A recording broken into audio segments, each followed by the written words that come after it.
আপনার স্ত্রীকে আপনি দিয়েছেন কি? ওর গোলাপি ঠোঁট, ওর চোখের সৌন্দর্য, ওর মাথায় ঝোলা কেশ, ওর হাতের সৌন্দর্য, ওর কথা বলার সৌন্দর্য, ওর মুখের সৌন্দর্য, ওর চলনের সৌন্দর্য, ও হাঁসের ডিমের মতো সাদা চকচকে ফর্সা। আপনার বিন্দু পরিমাণ কোনো অবদান নেই। অবদান কার? আল্লাহর।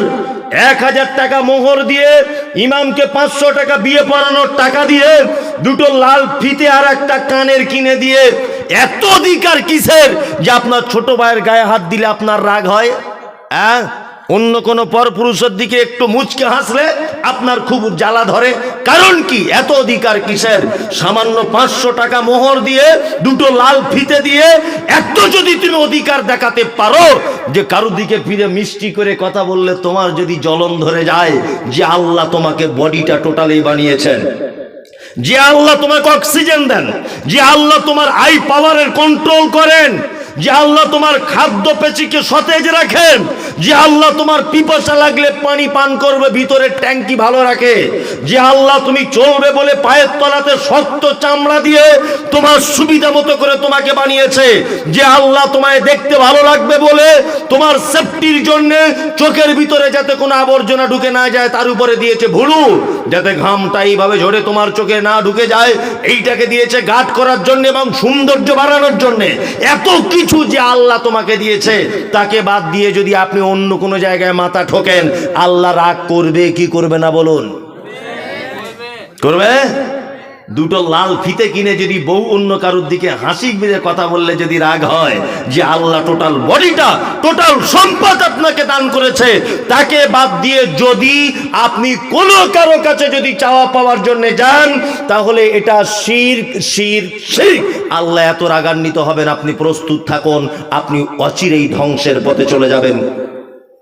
আল্লাহ তাআলা বলেন, ইত্তাবিউ মা উনজিলা ইলাইকুম মির রাব্বিকুম ওয়া লা তাত্তাবিউ মিন দুনিহি আউলিয়া কালিলাম মা তাযাক্কারুন। আল্লাহ বলছে আনুগত্য করো, তোমরা কি করো? মেনে চলো মা উনজিলা ইলাইকুম মির রাব্বিকুম, রবের পক্ষ থেকে যেটা অবতীর্ণ করা হয়েছে। ওয়া লা তাত্তাবিউ মিন দুনিহি আউলিয়া, তোমরা আনুগত্য করো না মিন দুনিহি আউলিয়া, আল্লাহকে বাদ দিয়ে কোনো ওলি আউলিয়াকে। চলবে? অলি মানে কে? অভিভাবক।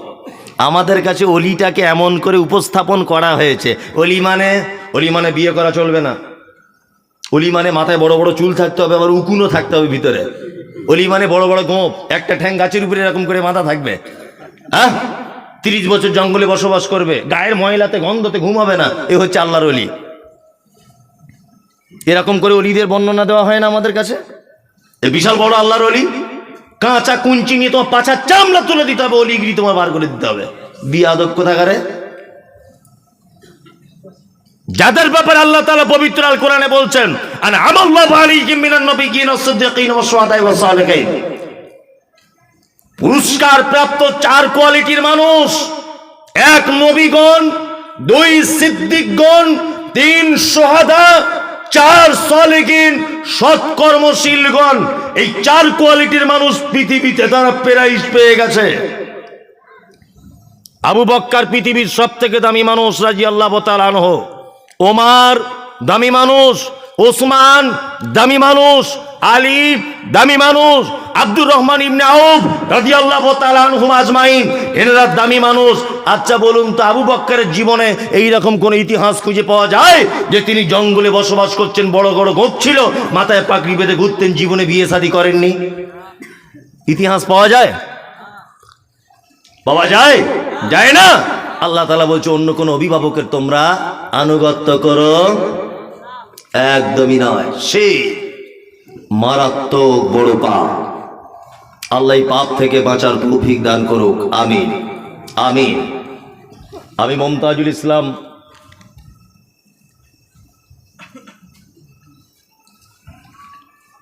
আচ্ছা বলছি পড়ে, এই মমতাজুল ইসলাম আপনাকে আরো একটা কথা বলে দিয়ে যাচ্ছি, খুব মনোযোগ সহকারে শোনার চেষ্টা করুন। কথা হচ্ছে এই যে আমাকে সোশ্যাল মিডিয়ার মাধ্যমে অনেক রকমের গালাগালি দেওয়া হচ্ছে যে আপনি পীর বিরুদ্ধে কথা বলেন। কেন এটা বলার কি দরকার? আপনি বেশি আর অন্য কথা খুঁজে পান না, কেন অন্য কথা বলতে যাব? মুহাম্মদ সাল্লাল্লাহু আলাইহি ওয়াসাল্লাম মক্কাতে ছিলেন 13 বছর। কত বছর? 13 বছর তার বক্তব্য ছিল শিরক, তাওহীদ প্রতিষ্ঠা করা। আর মদিনাতে ছিলেন 10 বছর।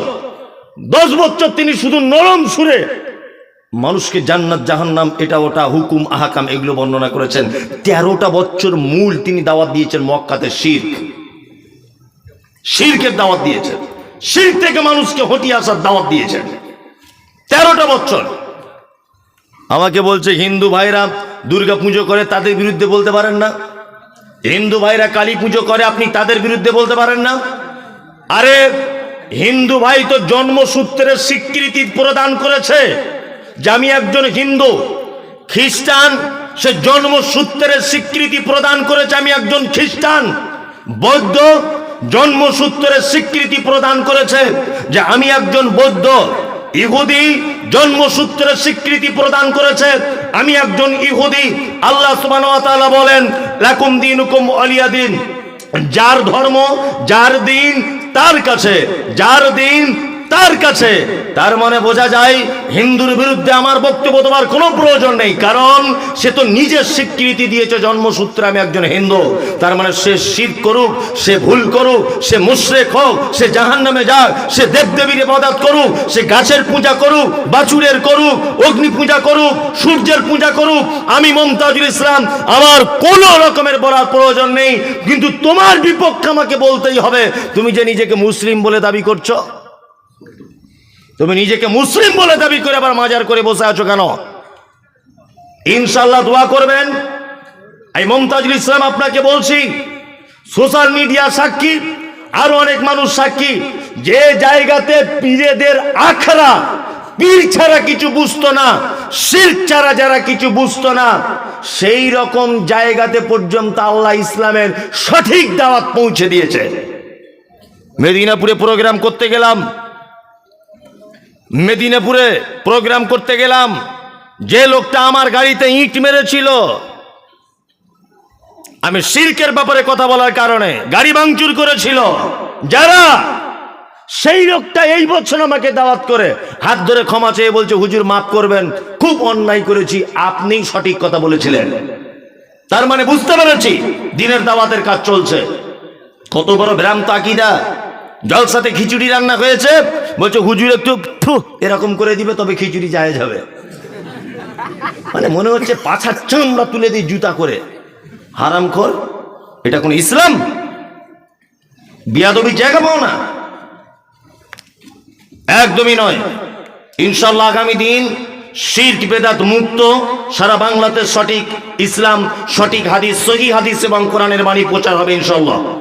ইনশাআল্লাহ সমস্ত পশ্চিম বাংলায় বক্তাদের কাছে এটা আমার অনুরোধ, যতক্ষণ পর্যন্ত বক্তব্য দিবেন অন্তত পক্ষে 20 মিনিট শিরকের ব্যাপারে আলোচনা করবেন। সমাজ সর্বনাশ করে দিয়েছে যে পাপ। আল্লাহ আমাদের সকলকে শিরক মুক্ত সমাজ গড়ার তৌফিক দান করুক, আমিন। কি এটা? ও মানে 12টা বেজে গেছে, দানের এ ধরিয়ে দিল। একটা মাত্র বলা হয়েছে, আরো অনেক কিছু বলা বাকি ছিল। না না বলবো? তাহলে এগুলো থাক, পরে বলবো। তাহলে এগুলো থাক, পরে বলবো। বলবো পরে ইনশাআল্লাহ। তারপরে আল্লাহ তাআলা বলছেন ওয়াসাইনাল ইনসানা লিওয়ালিদাইহি হামালাতুহু উম্মুহু ওয়াহানান আলা ওয়াহানিন ওয়া ফিসালুহু ফি আমাইনি আনিশকুরলি ওয়া লিওয়ালিদাইকা ওয়া ইলাইয়াল মাসির। আল্লাহ তাআলা লোকমান হাকিমের দ্বিতীয় উপদেশকে কোরআন মাজিদে নোট করতে গিয়ে বলেছেন, আমি মানুষকে তার পিতামাতার প্রতি সদাচরণ করার নির্দেশ দিয়েছি। তার জননী, তার মা তাকে কষ্টের পর কষ্ট গর্ভধারণ করেছে এবং তার দুধ ছাড়ানো হয় 2 বছরে।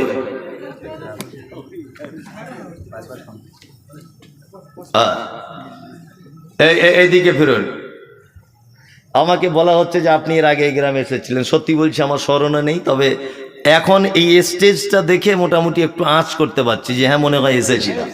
অনেক আগে, যদিও 7-8 বছর 9 বছর আগে একবার এসেছিলাম। যাই হোক, এটা আমার 2য় বছর আসা হচ্ছে। আল্লাহ তাআলা লোকমান হাকিমের আর একটা কথা নোট করছেন। কি নোট করছেন? পিতামাতার সঙ্গে সদ্ব্যবহার করো। আমরা করি? এই পিতামাতার সঙ্গে সদ্ব্যবহার করি না। না করার কারণ আছে অনেক। দুটো, একটা সামাজিক কারণ বলে দিই। সামাজিক কারণ কি? আচ্ছা বলুন তো দেখি, এখনকার মেয়েরা বাচ্চা জন্ম দেওয়ার 3 মাস পরে স্বামীকে বলছে এক কাজ করো না, যে কি বলছে, ল্যাকটোজেন 1 কিনানো, বলছে না কিনানো। আচ্ছা, আপনি যখন জন্মগ্রহণ করেছিলেন আপনার মা দুধ পান করিয়েছিল না ফার্মেসি থেকে কিনে এনেছিল? মায়ের দুধ। আজ থেকে 20-30 বছর আগে সব সিস্টেম ছিল। ভাই আপনি খেয়েছেন মায়ের দুধ? তো মায়ের দুধ। এখনকার মেয়েরা বলছে দুধ হয় না। কে বললো দুধ হয় না? তোমার মায়ের দরকার, বদমাইশির জায়গা পাও না, দুধ হয় না। হ্যাঁ, আল্লাহ পৃথিবীতে সন্তান জন্ম দিচ্ছে, আল্লাহ রুজির মালিক। আল্লাহ এত নিষ্ঠুর যে তোমার বাচ্চার তোমার বুকে দুধ দিবে না? হতে পারে? ওসব কিছু নয়।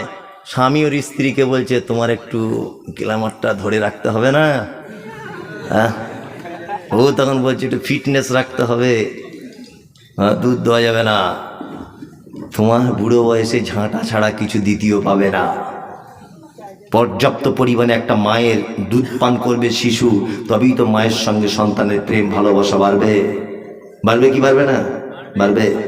নাম্বার 2, সন্তানদেরকে আমরা টাইম দিই না। একটা সমাজে মারাত্মক ক্ষতি চলছে। যদি বলছেন আপনি এত অন্যায় কথা বলতে পারছেন, অন্যায় আপনার চোখে হতে পারে। আমি পৃথিবীর বড় বড় জ্ঞানীদের মানুষ কথা নকল করে আপনাকে বলছি। এই যে শিশু স্কুলগুলো হয়েছে, 4 বছর বয়স একটা ছেলে, 3 বছর বয়স একটা ছেলে, তার মা দেখছি তাকে জামা কাপড় পরিয়ে গাড়িতে তুলে দিচ্ছে, স্কুলে চলে যাও। 3 বছর বয়স। ওর এখন পড়াশুনো করার বয়স 3 বছর। ও তো মায়ের সঙ্গে স্পর্শে থাকবে, মায়ের ভালোবাসা আদর খাবে, ও বাড়িতে থাকবে। 5 বছর 6 বছর বয়স হবে তখন স্কুলে ভর্তি হবে। বলছে আমার ছেলে ইংলিশ মিডিয়ামে পড়ে। বয়স কত? বলছে 3 বছর। 3 বছরে ঘোড়ার ডিম শিখবে। 3 বছর স্কুল লাগে না। 3 বছরে পৃথিবীর সব থেকে বড় বিদ্যালয়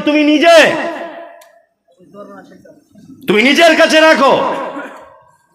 মানে এক কথায় মা একটু ফ্রি টাইম, একাকী মোবাইল ঘাটার সুযোগ বার করেছে। যে 3 বছরের ছেলে স্কুলে চলে গেছে, এখন 4 ঘন্টা আসবে না 5 ঘন্টা, এই সুযোগে একটু মোবাইল ঘাটছে, গান দেখছে, এই করছে তাই করছে। করছে কি করছে না? করছে। আল্লাহু আকবার। পিতামাতা খুব ইম্পর্টেন্ট। পৃথিবীতে 2টি মানুষের সেবা যত্ন করার মাধ্যমে জান্নাত যাওয়া যায়। কটি মানুষ? 2টি। এক হচ্ছে আব্বা, এক হচ্ছে মা। এক হচ্ছে আব্বা, এক হচ্ছে মা। বাপের থেকে মায়ের মর্যাদা আরো অনেক বেশি। নবীজি বলেছেন তোমার মায়ের পায়ের তলায় জান্নাত। আমাদের সমাজে কথা প্রচলিত আছে পিতা মাতার পায়ের তলায় জান্নাত। এ কথা ঠিক নয়, এ হাদিস ঠিক নয়। মায়ের পায়ের তলাতেই জান্নাত। আল্লাহ সুবহানাহু ওয়া তাআলা পিতামাতার মর্যাদা বাড়াতে গিয়ে বলেছেন, ইয়াসআলুনাকা মাযা ইউনফিকুন কুল মা আনফাকতুম মিন খাইরিন ফালিল ওয়ালিদাইন ওয়াল আকরাবিন ওয়াল ইয়াতামা ওয়াল মাসাকিন ওয়া বনিস সাবিল ওয়া মা তাফআলু মিন খাইরিন ফাইন্নাল্লাহা বিহি আলিম।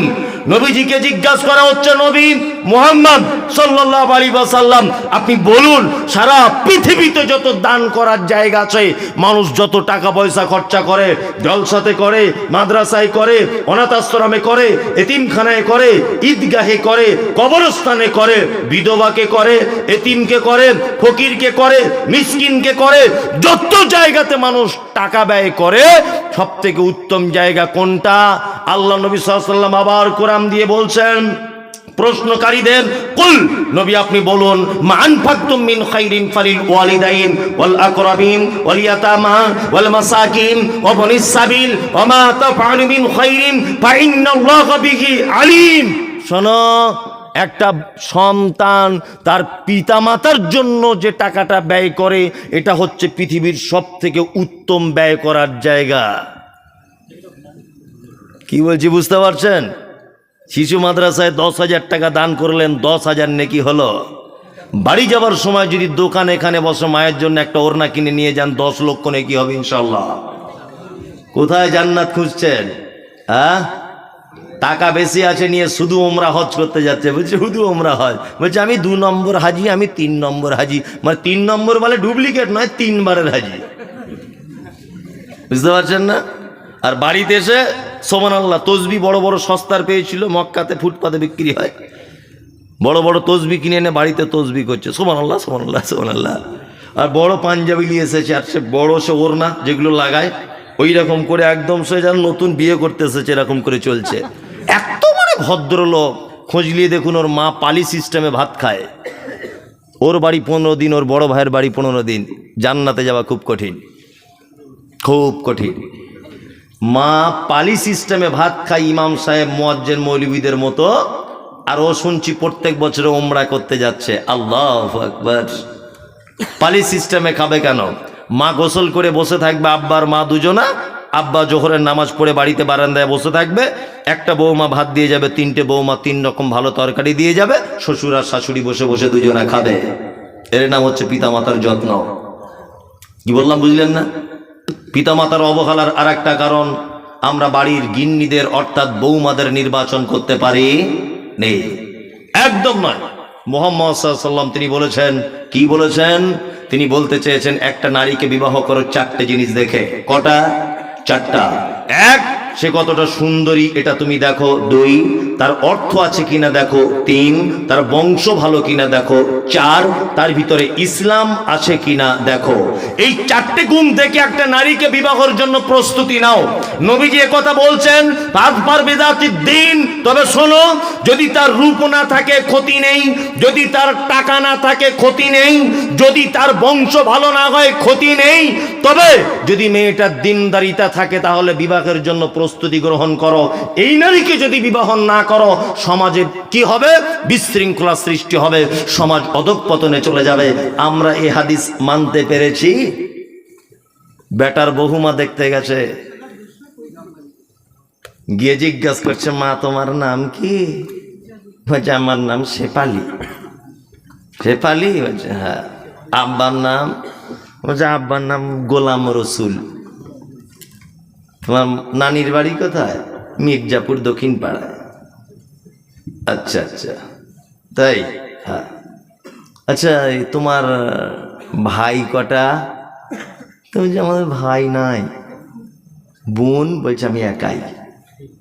বুড়োর তখন মাথায় ধরে গেছে একটা পয়েন্ট, একাই। বুঝতে পারছেন না? আবার জিজ্ঞেস করছে তোমার আব্বা কি করে? বলছে আমার আব্বার ওই বেলডাঙ্গা মেন রোডের ধারে 5টা দোকান আছে। এ তো আরো মাথা খারাপ। আর কি করে? আর 3টে বাস আছে, বহরমপুর থেকে আরাধনা বাস 3টে, বহরমপুর থেকে কলকাতায় চলে। বলছে তাই? বলছে হ্যাঁ। তখন বলছে মা তুমি কতটা পড়াশুনো জানো? তা হচ্ছে উচ্চ মাধ্যমিক পড়ে বসে আছি, আর স্কুলে যাই না। বলছে তাই? বলছে হ্যাঁ। বলছে তাহলে বসেই আছো? বলছে না, বসে ঠিক থাকি না, মাঝে সাঝে টিকটকে ভিডিও করি। বুড়ো তখন বলছে টিকটক মানে? বলছে ওই ড্যান্স করে টিকটকে মোবাইলে দেখেন না? বলছে উরি বাবা, মনে মনে ভাবছে আবার নায়িকাও বটে। হ্যাঁ, সাংঘাতিক ব্যাপার। বাড়ি যখন বুড়িটা জিজ্ঞেস করছে হাগো কেমন দেখলে, তো বলছে অপরূপ সুন্দরী। সাংঘাতিক ব্যাপার। আমাদের ফটিকের সঙ্গে যা মানাবে না, মানাবে নয়, ঘোড়ার ডিম দেখতে খারাপ। এই যে 5টা দোকান রাস্তার ধারে, কেউ বুঝতে পারছেন না? ও ভাবছে তোমার বাপের বয়স কত? বলছে প্রায় 65-র কাছাকাছি। ও হিসাব করে নিয়েছে আর খুব জোর হলে 5 বছর বাঁচবে।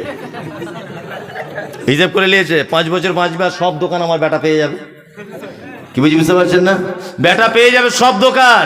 ওইটাকে বৌমা করে নিয়ে এসে চলে এসেছে, নামাজ নাই, রোজা নাই, ভুরু ফিলাপ করা আছে, হাতে নখ পালিশ, এখানে ঠোঁট পালিশ, এখানে পরচুলা, আর সে টাইট ফিটিং জামা।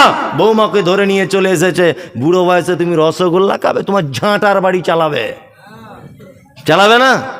বৌমা নির্বাচন করুন, আগে বৌমা নির্বাচন করুন। পিতামাতার সেবা যত্ন পাচ্ছে না, তার আরো একটা কারণ যে আমরা বেটাদের বৌমা নির্বাচন করতে পারিনি। একটা মেয়ে দেখতে হয়তো একটু খারাপ, কিন্তু মেয়েটা কোরআনের হাফেজা, মাদ্রাসায় পড়া আলেমা, পছন্দ হচ্ছে না গরিবের বেটি। তাই কি বলছি বুঝতে পারছেন না? আর এখন তো বিয়ে তো বাবা সাংঘাতিক ব্যাপার হয়ে গেছে। এখন বিয়ের থেকে ব্যভিচার বেশি। ব্যভিচার বেশি নয়? কথা বলুন, কারণ কি? কারণ হচ্ছে আমরা সহজ বিবাহের পদ্ধতিটা কঠিন করে দিয়েছি। বিবাহের পদ্ধতি ইসলামে কি সহজ, অথচ সেটা আমরা বিপরীত করে দিয়েছি। ছেলের বাপের খরচা হবে, অলিমা করবে, তারপরে সে মোহর দিবে, ছেলের বাপের খরচা হবে, মেয়ের বাপের 1 টাকা খরচা হবে, ইসলামে কোনো বলা নেই তো। অথচ বিপরীত, মেয়ে হয়েছে মানে ও যেন বড় বিপদে আছে। হচ্ছে কি হচ্ছে না? আপনাদের এখানে হয়তো এসব বিয়েতে টাকা পয়সা সিস্টেম নেই, আমাদের এদিকে আছে। আপনাদের এদিকে আছে? আপনাদের এদিকে হয়? ওরে বাবা, আরো খারাপ। ভাবছিলাম হয়তো বেনা দোহাতে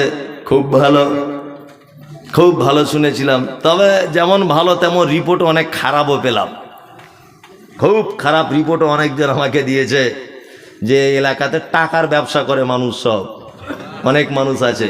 কথা সত্য, অনেক মানুষ করে, তাই না? টাকার ব্যবসা করে, ব্যবসার খুঁজে পাওয়া যায় না।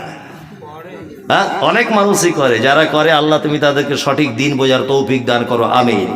মুহাম্মদ সাল্লাল্লাহু আলাইহি ওয়াসাল্লাম তিনি বলেছেন, 1 দিরহাম অর্থাৎ 1 টাকা যদি কেউ সুদের টাকা খায়, তার মায়ের সঙ্গে ব্যভিচার করলে যে পাপ হয় সেই পাপ হয়। সুদের ব্যাপারে আল্লাহ নবী সাল্লাল্লাহু আলাইহি ওয়াসাল্লাম যত নিকৃষ্ট ভাষা ব্যবহার করেছে, এইরকম কোনো ভাষা অন্য কোনো পাপের জন্য ব্যবহার করেনি। আল্লাহ সুবহানাহু ওয়া তাআলা বলছেন, কিয়ামতের মাঠে সুদ যারা খেয়েছে তারা পাগল, মাতাল, পাগলের মতো হয়ে কিয়ামতের মাঠে তাদেরকে উঠানো হবে, তারা যেন পাগল। নাম্বার 2, 3, মুহাম্মদ সাল্লাল্লাহু আলাইহি ওয়াসাল্লাম বলছেন, মিরাজের রাত্রিতে আমাকে মিরাজের জন্য যাওয়া হচ্ছে, রাস্তাতে অনেক ঘটনা, তার মধ্যে একটা ঘটনা হচ্ছে এই যে একটা লোককে দেখতে পেলাম রক্তের নদীতে, ফুটন্ত রক্তের নদীতে তাকে ফেলে দেওয়া হয়েছে। লোকটা নদীতে হাবুডুবু খাচ্ছে, নদীর পাড়ে আসার চেষ্টা করছে। লোকটা, ফেরেশতাদেরকে দেখলাম কুইন্টাল কুইন্টাল পাথর নিয়ে দাঁড়িয়ে আছে, লোকটার মাথাতে মারছে, মাথাটা ভেঙে চৌচির হয়ে যাচ্ছে, আবার মাথাটা সাথে সাথে ভালো হয়ে যাচ্ছে। জিবরিলকে জিজ্ঞাসা করা হলো, জিবরিল, লোকটি কে যাকে এত কঠিন রক্তের নদীতে ফেলে সাজা দেওয়া হচ্ছে? জিবরিল আমিন বলছে, এটা আপনারই উম্মতের কোনো একজন সুদের টাকা খেত। তাই আমরা প্রকাশ্যে যারা সুদ খাই তাদেরকে মানুষ চিহ্নিত করতে পেরেছে এই লোকটা সুদখোর, কিন্তু আমরাও অপ্রকাশ্যেও অজানাতেও আমরা অনেক সুদের টাকা খেয়ে নিচ্ছি কি নিচ্ছি না? যাদের ব্যাংকে বই করা আছে, ব্যাংকে যাদের 1 বছর টাকা জমা আছে 2 লাখ টাকা, ব্যাংকি টাকার বইয়ে হিসাব দেয় না 2 লাখ টাকার কত টাকা আপনাকে ইন্টারেস্ট দিয়েছে, হিসাব দেয় কি দেয় না? বইটা যখন মেশিনের ভিতরে ঢোকাবেন দেখবেন কত % আপনি টাকা পেলেন সুদের, কত টাকা কোন তারিখে জমা করেছেন, কত টাকা কোন তারিখে তুলেছেন, সব ডিটেলস থাকে কি থাকে না? একটা লোক বলুন তো দেখি যে ব্যাংকের বইটা আপডেট করার পরে আমার সুদের অংশ ব্যাংক আমাকে যেটা দিয়েছে আমি আল্লাহর ভয়ে টাকাটা বার করে ছুঁড়ে ফেলে দিয়েছি, একটা লোক বলুন? মাশাআল্লাহ, একজন, আর কেউ 2 জন 3 জন। তাহলে আপনি কেন এই কথা বলতে গেলেন 2 তলা বাড়ির লোকটা সুদে টাকা খায়? আরে ও যেমন পাপী তুমিও তেমন পাপী। তোমার বউ যে বন্ধনের টাকা নিয়েছে, এই ও টাকার ব্যবসা করে দোষ করেছে, আর তোমার বউ যে বন্ধনের পিছনে পিছনে ঘুরছে, হ্যাঁ, সুদ, সবই সুদ। খুব সাবধানে থাকবেন, পিতামাতার সঙ্গে সদ্ব্যবহার করবেন। জান্নাতে যাবার পৃথিবীতে কোনো মানুষের মাধ্যমে যদি যাওয়া যায়, পিতামাতার সেবা করলে জান্নাত যাওয়া যায়, জান্নাত যাওয়া যায়। আল্লাহ সুবহানাহু ওয়া তাআলা আরো অনেক কথা বলছেন, তারপরে আমি আর কথা বলছি না, এটা মাদ্রাসার প্রোগ্রাম। আমার কাছে অনেকজন অনেক কথা জানতে চেয়েছেন, তার মধ্যে একটা জানা হচ্ছে যে ফিলিস্তিন আর ইসরায়েলের যে সমস্যা চলছে এই মুহূর্তে, এই ব্যাপারে কিছু কথা বলুন। দেখুন, সর্বপ্রথম আমাদেরকে জেনে নিতে হবে আল্লাহ সুবহানাহু ওয়া তাআলা পবিত্র আল কোরআনে কথা বলেছেন যে ইহুদি খ্রিস্টানরা তোমাদের প্রকাশ্যে দুশমন। পৃথিবীতে 3টে ঐতিহ্যবাহী এবং নেকি পাওয়া যায়, এইরকম 3টে জায়গার কথা বলা হয়েছে। 1, বাইতুল্লাহ, এখানে আপনি নেকির উদ্দেশ্যে যেতে পারেন। 2, যে মসজিদকে আল্লাহ নবী সাল্লাল্লাহু আলাইহি ওয়াসাল্লাম বলেছেন এটা আমার মসজিদ, অর্থাৎ মসজিদে নববী, এই মসজিদে নেকির উদ্দেশ্যে যেতে পারেন। আর আরেকটা নাম হচ্ছে মসজিদে আকসা, যেটা বর্তমানে ফিলিস্তিনে অবস্থিত। আল্লাহ সুবহানাহু ওয়া তাআলা এই মসজিদের কথা বলতে গিয়ে পবিত্র আল কোরআনের ভিতরে বলছেন, সুবহানাল্লাযী আসরা বিআবদিহি লাইলাম মিনাল মাসজিদিল হারাম ইলাল মাসজিদিল আকসা। আল্লাহ সুবহানাহু ওয়া তাআলা আমাকে কোনো এক রজনীতে, কোনো এক রাত্রিতে আমাকে মসজিদে হারাম থেকে নিয়ে মসজিদ আকসা পর্যন্ত ভ্রমণ করিয়েছিলেন। এই কথা পবিত্র আল কোরআনে আল্লাহ সুবহানাহু ওয়া তাআলা বলছেন। এটা আপনারা জানেন যে মসজিদ আকসা জেরুজালেম এই ফিলিস্তিনে অবস্থিত। এটা দীর্ঘদিন যাবত এই মসজিদটা ইহুদিরা দখল করে রেখেছে। ইসরায়েল বলে যে দেশ, এটা আদেও কোনো দেশ ছিল না। এরা পানিতে ভেসে আসা, নদীতে ভেসে আসা একটা জাতি। এরা তাদের দেশে টিকে থাকতে না পেরে ওই নদীর পাড় দিয়ে যেতে যেতে ফিলিস্তিনিদের কোনো একদিন বলেছিল কি যে আমাদেরকে একটু বসবাস করার জায়গা দাও। ফিলিস্তিনিরা তাদের উপরে দয়া করে কোনো একটা দ্বীপে তাদেরকে বসবাস করার জায়গা দিয়েছিল। এই সেই যাদেরকে জায়গা দিয়েছিল নিজের বুকে মেরে বসে নিজের বুকে এখন ছুরি মারছে। কি বলছি বুঝতে পারছেন না? এরাই এখন ইসরায়েল। ইসরায়েল বলে কোনো দেশই ছিল না, কোনো দেশ ছিল না। পৃথিবীর একটি মাত্র দেশ টোটাল ইসরায়েল। বসবাস করে কতটা দেশে? টোটালে জনসংখ্যা ৮০ লক্ষ, ১ কোটিও নয়। টোটাল ইসরায়েলে ৮০ লক্ষ। এই সেই ইহুদি। আল্লাহ সুবহানাহু ওয়া তাআলা প্রতিটা নবী এবং রসুলকে, বেশিরভাগ, প্রতিটা বলা ভুল হলো, বেশিরভাগ নবী এবং রাসূলকে ইহুদিদের কাছে পাঠিয়েছিলেন। আর এরা এত বদমায়েশ, ইসলামের ইতিহাসে কথার সাক্ষ্য যে এক একজন ইহুদি, এক একজন ৪০ জন, এক এক দিনে ৪০ জন পর্যন্ত নবীদেরকে তারা গাছে বেঁধে সিরিয়াল বা সিরিয়াল তারা জবাই করে দিয়েছে। এরা হচ্ছে সেই ইহুদি। এত খাতারনাক। আজকে আপনারা জানেন যে সেই ইহুদিরা চরম পর্যায়ে পৌঁছিয়ে ফিলিস্তিনের মুসলমানগুলোকে মারা হচ্ছে। একটা বাচ্চা মেয়েকে জিজ্ঞাসা করা হচ্ছে, মা তুমি নামাজ পড়ো? বলছে আমি দিনে ৬ ওয়াক্ত নামাজ পড়ি, জোহরে পড়ি, আসরে পড়ি, ফজরে পড়ি, মাগরিবে পড়ি, ইশা পড়ি, আর প্রত্যেক ওয়াক্তে জানাজা পড়ি। আল্লাহু আকবার। ফিলিস্তিনের বাচ্চা ছেলেদেরকে গুলি করে দেওয়া হচ্ছে, মেয়েগুলোকে মেরে দেওয়া হচ্ছে। কি অবস্থা! আমি মুমতাজুল ইসলাম, আমি একজন হিন্দু দেশের নাগরিক। এইখান থেকে আমার কোনো রকমের সহযোগিতা করার কোনো পথ নেই।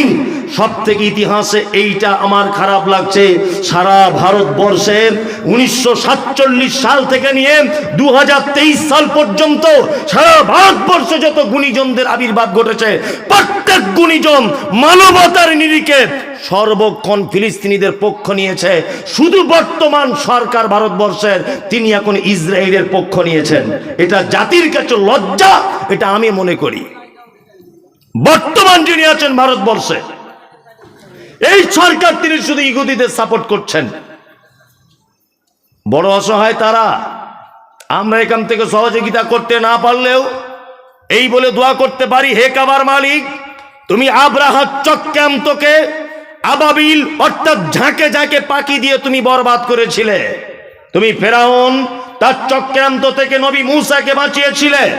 আল্লাহ, তুমি নমরুদের চক্রান্ত, নমরুদের আগুন থেকে তুমি ইব্রাহিমকে বাঁচিয়েছিলে। ঠিক তুমি যেমন আব্রাহাকে যেমন চিহ্নিত করে তাদেরকে ধ্বংস করেছো। হে কাবার মালিক, তোমার কাছে অকুল আবেদন, যারা ফিলিস্তিনের বা যারা জেরুজালেমের মুসলমানদেরকে যারা অন্যায়ভাবে হত্যা করছে, আল্লাহ তুমি সেই সমস্ত ইহুদিদেরকে চিহ্নিত করে তাদেরকে তুমি পৃথিবীতে নিস্তেনাবুদ করে দাও। বলুন আমিন। একটু জোরে বলুন আমিন। শুনুন, একটা কথা বলি, আপনাকে আবার বলতে চাইছি, এটা অন্তত পক্ষে প্রত্যেক দিন এখন 2টো দোয়া করবেন। এই কথা সোশ্যাল মিডিয়াতে গেলে খারাপ হতে পারে, তারপরেও বলছি, এক, মসজিদে আকসার দুশ্মন, ইমানদারের দুশ্মন ইহুদিরা, আল্লাহ যেন তারা ধ্বংস হয়ে যায়, এই দোয়া করবেন। 2, আর একটা দোয়া করবেন, আমাদের পার্শ্ববর্তী দেশ, তার নাম হচ্ছে বাংলাদেশ। এই দেশের সরকার বর্তমান যিনি আছেন শেখ হাসিনা, মারাত্মক সরকার, এত বড় সরকার যে সহি হাদিস কোরআন বললেই তার থাকার জায়গা জেল। মিজানুর রহমান আজহারি দেশ থেকে তাড়িয়ে দেওয়া হলো। বাংলা এপার বাংলার ওপার বাংলার হাদিস এবং কোরআনের বাঘ গর্জে ওঠে শিরক এবং বিদআতের বিরুদ্ধে। নাম হলো তার আব্দুর রাজ্জাক বিন ইউসুফ। 500 কোটি টাকার মামলা দেওয়া হয়েছে। এটা আপনি জানেন যে বাংলাদেশের একজন মুফাসসির কোরআন আল্লামা দেলওয়ার হোসেন সাইদি 11 থেকে 12 বছর 13 বছর জেল খাটার পরে লোকটাকে পৃথিবী থেকে চলে যেতে হলো, আর মানুষের সামনে কোরআনের তাফসীরের জন্য কোনোদিন ফেরত আসতে পারলেন না। আমির হামজা মনোমুগ্ধকর ভাবে তিনি তাফসীর করতেন, একজন কোরআনের হাফেজ, একজন মুফতি সাহেব মানুষ। আল্লাহু আকবার। লোকটা দীর্ঘদিন জেলখানাতে বন্দী হয়ে রয়েছে। অসংখ্য আলেম ওলামাদেরকে জেলখানাতে বন্দী করে রাখা হয়েছে। আগামী 1 থেকে 1.5 মাসের ভিতরে বাংলাদেশের নির্বাচন। আপনি অন্ততপক্ষে মুসলিম যদি হন, আলেম ওলামাদের যদি আপনি বন্ধু হন, আপনি যদি কোরআনের পক্ষে যদি হন, এই দোয়া করবেন যে আল্লাহ যেন হাসিনার নৌকা এবারই ডুবিয়ে দেয়। এই দোয়া করবেন এইবারই যেন তার নৌকা ডুবে যায়। একটা মুসলিম দেশ, একটা মুসলিম কান্ট্রিতে হক কথা বলা যায় না। ওর থেকে আমি মুমতাজুল ইসলাম হিন্দু কান্ট্রিতে বসবাস করার পরেও হক কথা, সহি হাদিসের কথা দেশের মাটিতে বলতে পারি। এই দেশের মাটিতে আমি যে কথা বলতে পারি সেই কথা বাংলাদেশের কোনো বক্তা বলতে পারবে না। মানে আমাদের দেশের হিন্দু রাষ্ট্রের থেকেও মুসলিম রাষ্ট্র হিসেবে সরকার একেবারে নিকৃষ্টতম। নামে মুসলিম, নামে শুধু মুসলিম। দোয়া করবেন এদের জন্য, আল্লাহ যেন ওদেরকে হেদায়েত দান করে, আর না হলে নৌকা ডুবিয়ে দেয়। নৌকা ডুবে যাক, এটাই আমরা চাই। কি বললাম বুঝলেন না? তাহলে আলেম ওলামারা একদম খোলা পরিবেশে তারা বক্তব্য রাখতে পারবে, তাই তো? দোয়া করবেন। রাত্রি 12:30 বাজে।